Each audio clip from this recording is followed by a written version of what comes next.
A-Rock. Yeah, we call him No, A-Rod. Kinda, yeah, A-Rock.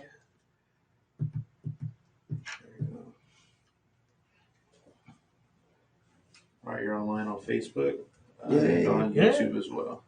All good to go. Great. Jason, bring us in. Well, welcome to the show, folks. Hey, can you check my levels again? It looks like it's still pretty hot. Yeah. This is Jason Bible, Robert Orfino, Texas Real Estate Radio Network. We're testing a couple things here, so hopefully this does what it's supposed to. We can always redo the intro for the radio show. And we will. Okay. So, and we've got a special guest today. Do you want to introduce our special guest to us, Rob? Sure. So this is Shannon Cobb Evans, the 2019 HAR chairperson. Houston Association of Realtors. Oh, okay. Or HAR. We don't say HAR. Oh, okay. Oh, okay. There we go. We learned something today. So this is Shannon Cobb Evans, the 2019 HAR chairperson. Thank you very much for joining us today. Thank you for inviting me. We really appreciate it. And again, we're in this market. We feel like we're working as hard as most people who are trying to be successful. And we use HAR. We use this site daily. Oh, all the time, yeah. Like he will put it up on the wall for 4 hours. That makes me so happy. Every day. And we are just going through the database, picking things out, trying to work on it, looking for deals, watching as the stuff pops up. And so I think most people look at it as HAR being just the website. We know it's a little bit more. So why don't you kind of just explain the organization and beyond the website, if you will? Well, we have one of the best MLSs in the country besides the website. And our organization is amazing, from education to advocacy to technology and development. We're really the association that people look to for advanced technology and everything else. It is one of the best databases that we've ever worked with, and there are lots of other products out there, but we simply use it every single day, and everyone in our team and up and down in our along our all our businesses pull up that the HAR board is always up on the wall. It's literally up there every single day. Do you have the apps on your phone? Sure do. Driving around town, I just pull it open and start looking, okay, what is this one going for? This is a funny story. Our CEO, Bob Hale, was in Florida on vacation, and there was a lady there that said, he introduced himself, and she said, I love HAR. She had the app on her phone, lived in Florida. So our impact across the country has been pretty strong. Well, this is a very strong market, and we know for a fact there are people from all over the country always looking at this marketplace, friends in our side of our network, and we can only imagine the thousands and thousands of other folks that are looking. So providing a tool like that is essential for folks that do what we do on the investing side. So thank you. Thank y'all. No, thank you, for sure. Let's talk a little bit about trends. So we talked a lot about interest rates over the last 3 weeks. That is shocking. Shocking. Yeah. You were mentioning when you bought your home 25 years ago, you thought I was excited about 6%. I just closed a transaction last week, and the gentleman got 3.5. Wow. So we should be selling houses like crazy. Right. And we are. We had a a great July, right? We had a record-breaking July. Our single-family home sales were up 11.6% over this time last year. We sold just under 9,000 units, and it's the greatest 1 month sales volume of all time for our HAR. And then total property sales were not far behind. They were up 10.9%. Wow. We sold, only the second time in our history that we've sold 10,000 units. Yeah, that's incredible. It's unbelievable. I would suspect with interest rates being down and the fact that there are people from California like me moving to Texas every single day, that 10,000 will be the norm. We hope so. Yeah. And there's certainly a lot of opportunity out there. Inventory's up a little bit. Yeah. More than it was last year, just below the national average. But that opens up a lot more opportunities for investors and buyers. And I think it's going to stay strong. And the days on market have crept up a little, which is also more opportunity. I think the average is about 50 days on the market for a single family home. Nice. Which is pretty quick still. That's a quick Yeah, sale. it is quick. Yeah. That's what people Less say. than Are we 2 getting months. into a buyer's market? We're getting into a more buyer's market. But Yeah, when we start looking at 10,000 houses, our best guess is 10,000 houses get sold through a real estate agent associated with HAR. And we think there's another somewhere between 3,000 and 5,000 that gets sold off market, which is a lot of the stuff that Rob and I do. Probate, things like that. Yeah, probate, they're looking for an investor to buy a house, and so they call a little bandit sign or yellow letter or whatever. So 15,000 properties a month in one market probably makes us the largest market in the country, if I were to guess. It's got to be one of the largest. it is. Oh, yeah. Absolutely. And the affordability to be able to find opportunities. Tell me about it. Listen, talking to y'all, I just want to have a ride along. Hey, we'll take you out. We'll get the video camera out. We'll drive you around to some of our properties. Just tie your pants to your legs so you don't An get fleas. episode That's of right. Cops. We're out looking for an investment property. That's exactly That's what right. we're doing. Yeah. We have had the police show up before. So tell us a little bit about how you got started in real estate. I got started right out of college in 1982. My mother owned a large independent brokerage company in Houston and Fort Bend. And one summer I came home from college and she had enrolled me at U of H in real estate school. I thought I was going to sleep in. No. And so I started as an agent, worked up to management, broker, and 3 years ago we merged with Heritage Texas Properties because my activities with the board and everything else. We see a lot of that, right? The marketplace is consolidating as newer, maybe more tech-friendly brokerage houses are coming in, which we drive around neighbors all the time. We're like, well, whose sign is that? Exactly. You're like, what's that sign? A blue sign. What is that about? We're going to see a lot of that. Our company actually merged with Gary Green last week. And made, right? Yeah, exactly. It makes us the #1 company in the city. So that's Congratulations. great. That's exciting. It's exciting, but it's also what the trend in the market now, because there's a lot of players coming in. We have iBuyers, we have venture capital companies coming in, and in order to compete, we have to think differently. I believe there's space for everybody. Of course. But we're going to have to adapt how we do business. And as we were talking earlier, decisions have to be made more quickly, I think. That is, I think, for investors, that is a luxury in this market that's going away. You're right. Time. Yeah.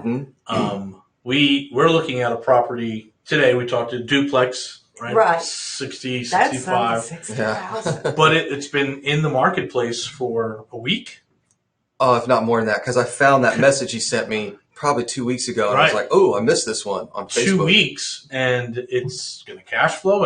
It's probably repairs. It's probably foundation. It's probably in the middle of a big green field somewhere, and people. Green field. There's a lot of green here. Yeah, there is a I came lot from of green. Southern California. Everything's brown and black out there. There's so much green here. So it's sitting out there, but it's a deal if the repairs are reasonable, I think you're going to see that type of deal in a year or 2 years from now go in a matter of days, if not hours. It is interesting, some of the things you were saying about finding off MLS properties Yeah. and things like that. I had a death in my family a few weeks ago. I am amazed, and probate letters, how people get a hold and track people down to sell homes before they ever hit the market. You should see all the stickers on a pre-foreclosure house. Yeah, if you get any clients that are pre-foreclosure, depending on the price point, real estate investors will put just all these stickers on their door. They're knocking on their door. They're sending these letters. It's getting pretty wild out there. It is a wild west. It really. So not only with real estate sales going up, we also saw the rental market remaining pretty strong. Correct. The rental market has been strong all year, and from this time last year, rentals of single-family homes are up 16.3%. That's Wow, insane. that's great. It's insane, with an average lease price of just over $1,900 a month. It's wild. It's absolutely wild. It really is, which I think we were seeing most of the contacts I got from investment were total flips, fix and flip. I'm working with investors now that are buying, and some of them holding. Yes. I sold one in Meyerland last year. The house flooded the first time during Harvey, and the guy bought it, fixed it, leased it out, and was buying 40 in that area. Oh, I don't doubt it. And as we have such a short attention span, the further we get away from an event, the less it resonates. I think it's 3 years. Yeah, you've seen this. You've seen this over throughout your career. It's 3 to 5 years, and people are like Harvey. I don't remember that. That was like 20 years ago, right? No, it was 3 years ago. Like, what are you talking about? Oh yeah, I'll buy that flooded house. I keep hearing the tax day flood. I'm like, what tax day? I know. Yeah. What year was that? Yeah. So it is interesting. Opportunities are everywhere for flips, leases, anything you could possibly want, multifamily. And again, I think there's still a transient community that come here for the work, for the energy industry or for the medical industry, and are finding insanely affordable housing. Right? It's only if you're, I think Houston is too expensive if you're lived in a rural area for the last 20 years, right?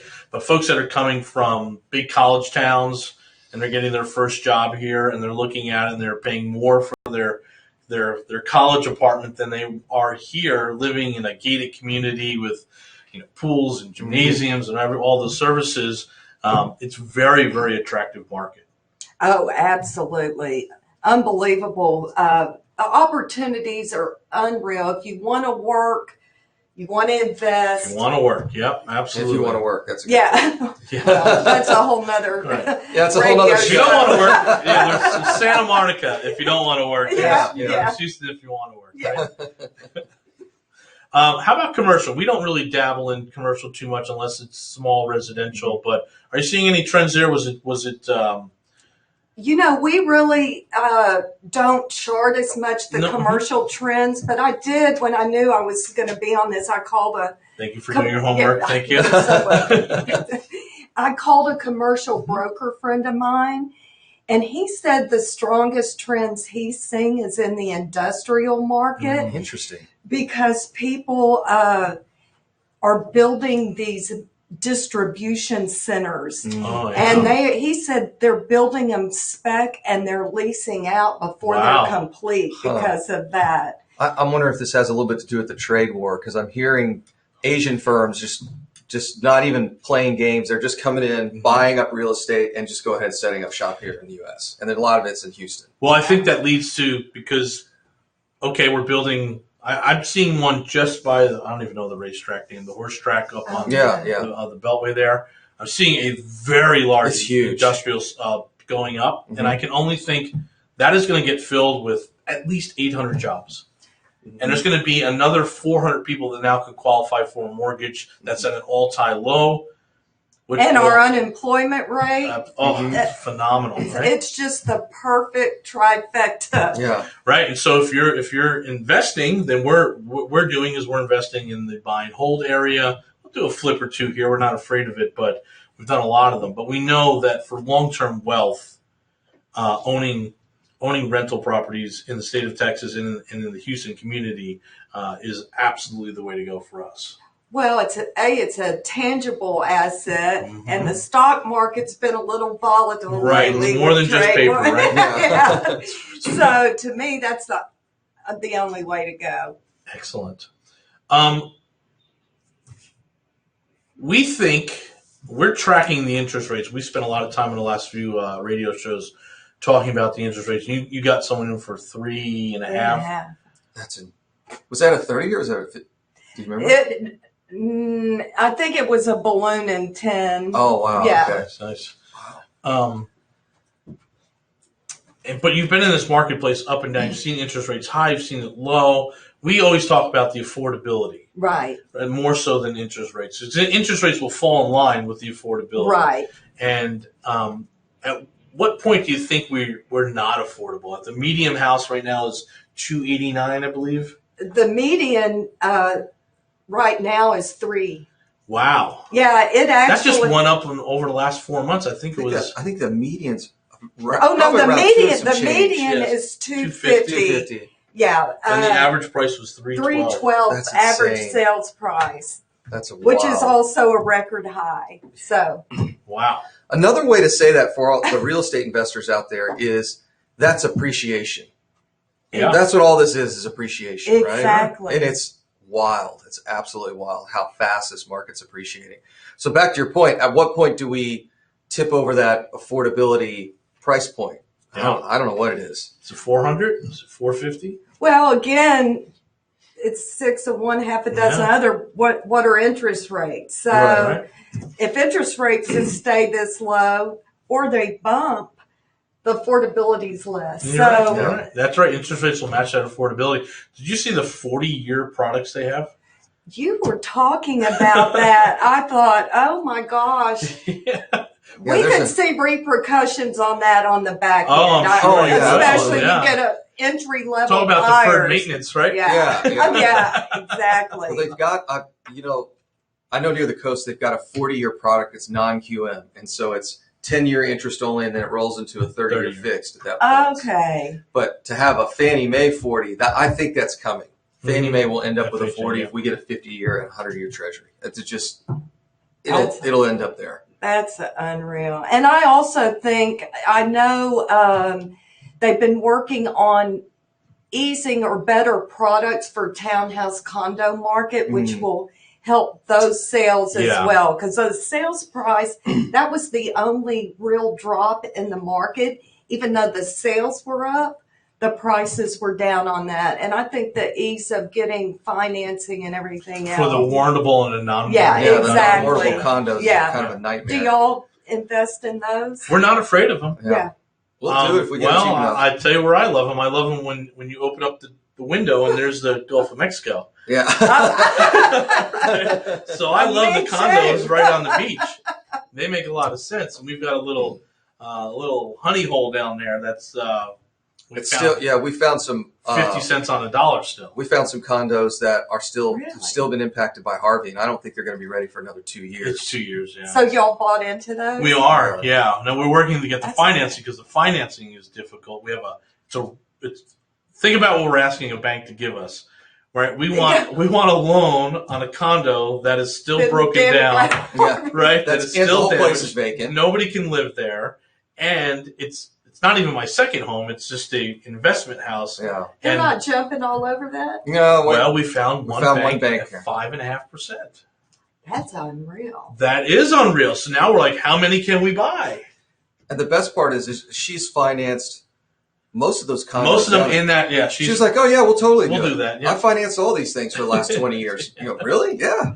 Because she understands, the person who's doing it understands, hey, I know that come 2021, this will be a $389,000 condo, and you're going to buy it for $150,000. Exactly. How can we go wrong if we're only giving you 65% of the 150? Right. Yeah, the only way you could go wrong is if it takes 2 years to put it together and there's another storm. Well, that's true. Yeah. That. Yeah. That is true. But don't worry. Looking for some wood. Yeah, Here. we But when we look at that stuff, and that there's still opportunity in that marketplace, it's just phenomenal for us. So we're really liking those trends. We don't think condos are a bad play. We just spoke to someone from California who has a large amount. We talked about VC money, a large amount of money to deploy, and he's asking, can we do condo conversions? From an investment standpoint, that may be a good play. I'll give you my take. Please. Since I started in the absolutely. 80s, what I So you saw. were there, right? I Yeah. was there. If any investor buys 10% or more of a complex, it can Right. hurt financing options. And if they decide to flood the market and you're holding, say someone else has that kind of investment, it can hurt the resale. So we wouldn't do it unless we had a bank to partner with us Yeah. to already offer. And we've talked to some non-QM folks who are like, you can go owner financing, and then I'll buy that note from you all day long. Oh, that's good. So we have some revenues there. We just think the marketplace might be ready for it We're getting if close. we're seeing these numbers go up. Yeah, the rental. Yeah, because it's market. absolutely an affordability issue, right? It gets to the point where you can't get a house, so you try to get a townhome, can't afford a townhome. Now you get into condos, and obviously it's not. This isn't in Cyprus, right? I mean, Yeah. we're talking inside. Yeah, exactly. So- Well, and generationally speaking, a lot of the millennials and younger, they don't want to maintain a property. They want to lease, or it's a good entry level for them. Sure. And I think that's another reason we're seeing a strong. They want to be inside the loop, right? Yeah. Yeah. Oh yeah. Talk to us a little bit about the history here. When do you think the lowest point in the Houston market was? When were you worried? When did you have any of that? And do you think today is the best time in the Houston marketplace that you've seen? You've covered Yeah. The worst You must have for started me. real estate when you were 10 years old. You told me you're in it for 35 years. So. You haven't seen me without makeup. 2008 This is the worst. was I felt the worst impact. We had Hurricane Ike, That's right. the lending market, banking market busted Oh, out. right. It just was a perfect storm of, no pun intended, of everything that could go wrong. And that was a really tough market. I got in the market in 82. I was telling Robert, interest rates were almost 20%. The best way to make money is government loans were assumable with a $45 transfer fee, no Amazing. qualification. But they were assuming 12% and happy to do it all day They were long. they were buying the loan that came with the house. Yeah. That's amazing, isn't it? It's amazing. Things have changed since Yeah. then. We occasionally see an assumable single family loan every now and then. It's pretty rare. Nobody does it anymore. Well, and the ones I've seen, you still have to qualify. This was a sign over. You could close in a week. Yeah, that's amazing. Yeah. It was a lot of investors were looking. Good old days. Yeah, the good old If the days. numbers work, right? Yeah. That's what you said. Don't worry about the area if the numbers work. Yeah, exactly. So where do you focus when you're actually doing the business, right? Because you, again, with your chair, you're the chairperson for HAR, and that. And we were talking. It has to be a full-time job, right? I mean, it must feel like you have so many responsibilities, and you're helping my wife. I know. Right, my wife is a military, yeah. right? So you're directly impacting her business and her livelihood, right? I like to think in a good way. That's a good question. But before you answer that, how many agents are in HAR? Almost 40,000. Wow. You got 40,000 folks that are associated with HAR. So just so everybody knows, we get a lot of folks that watch from out of state. So like 40,000 folks that are part of this organization. So, where Rob was going with this obviously is, it's a full-time job just to just on the chairman side. Right. So what other activities? You're also a producing agent, so you still got your business over here. You're still on the. I mean, how do you balance all those activities, and what does that look like on a daily basis? It's been a learning process because you really don't know, even though I worked my way up to chairman, Sure. until you're there, it's kind of like if you haven't had a baby, you don't know. and then We don't there's know. a lot of pain. But it's been a process. It's been an amazing experience. And I will tell you, the staff at HAR is the best in the country. They make us look good. I hired an assistant for my personal production. Good for you. And you have to block. I put HAR first. I feel like I'm an ambassador to our members. I can relate with owners, brokers. I've done it all, and agents. So I want to be a voice for them. Yeah. So I try to balance everything, but having an assistant and my company backing me up has been a big help. So we deal with folks that are wholesalers. I'm not sure how much of that world you know, but we don't understand why anyone would be in this business and not be an agent. Well, I can see it from a liability standpoint. I've had some investors give up their license. Really? Especially if you're going to be a landlord. Sometimes that can be a lot. So it just depends. The benefits I definitely see on saving money and things like that. I just think you have to weigh. You guys are pretty well informed. Not everyone's like that. They have a little money. They're going to buy a few houses and right. Most of the folks listening have a little bit of money. And they want to buy a few houses, and they want to make sure that the retirement is strong. Yeah, absolutely. That's our audience. That's who we're talking to for the most part. But we do come across these wholesalers, and we're with Keller Williams Platinum with Karina and Lance up there. And we have a broker of record in the office who is phenomenal at what she does. We also have, which is really nice little umbrella E&O coverage right through there. So I am so nervous when I hear people talking about the things that they're doing, the contracts they're transacting, without just a broker of record, just someone to pick up the phone and say, "Hey, I have a question."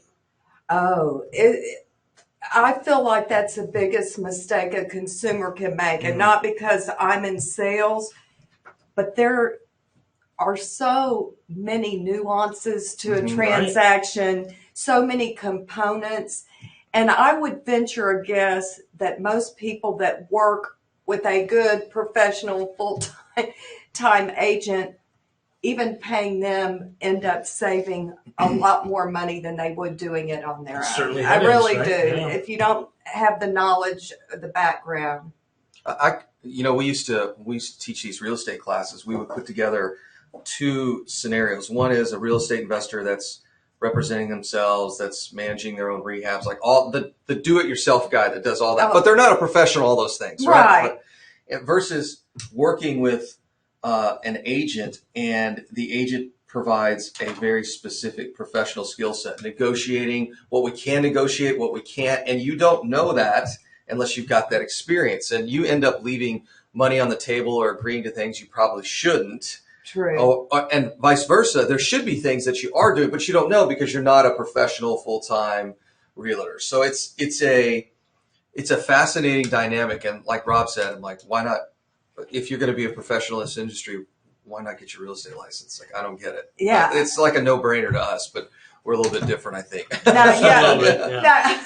Or at least marry one. At least marry one, yeah. Or have a mother that was one. There you go. Yeah. Okay, so lifelong Houstonian, right? Correct. All right, so I am very, very interested in this market. I still have not got my first pair of cowboy boots, so I'm going to work on that. We're working on them. We're working on that. We're going to get my first pair of boots. I can't wait for rodeo. I missed rodeo. Rodeo's amazing. What's favorite performer you've seen at the rodeo? I hate to date myself. It's okay. Wayne, well, this was not my favorite. I'm a big Willie Nelson, George Strait fan. So There you that, but as a young girl, Wayne Newton at about 13 years old at the Astrodome. Nice. A little scary, but it was fun. That's funny. That's funny. That's great. What was your favorite ride at Astroworld? I had to. Okay. The Alpine sleigh ride because it was hot in the Astrodome. Oh, that's you right. remember? Yeah. And you got that burst of cold air when you were there. And I think it was the Happening. Is it the one where the floor dropped out? You know, it's been around. I've never been to Astroworld. How do you even know Astroworld? Because I'm a by training I'm a historian.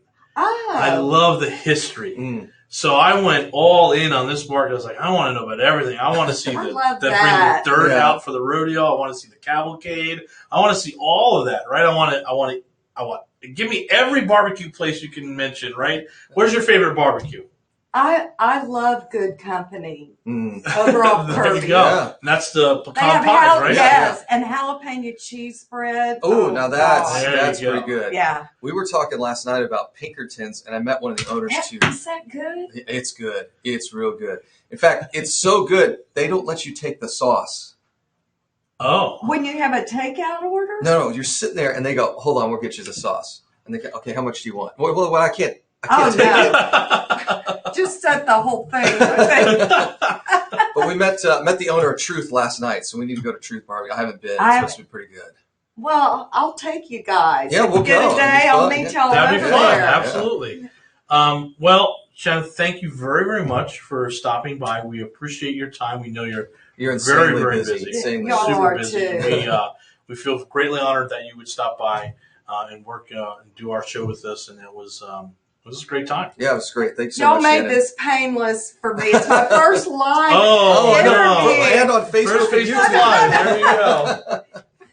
So thank you very much. You and bet. y'all been great to work with. Excellent. Thank Thank you so much. So we look forward to hearing from you again. You're welcome on the show. If you ever need to get the word out for anything, just dial in and we'll let you get on. That'd be Thank you so great. much. Excellent. All right. Well, thanks for listening, guys. Thanks, and everyone. We'll see y'all later. Take care.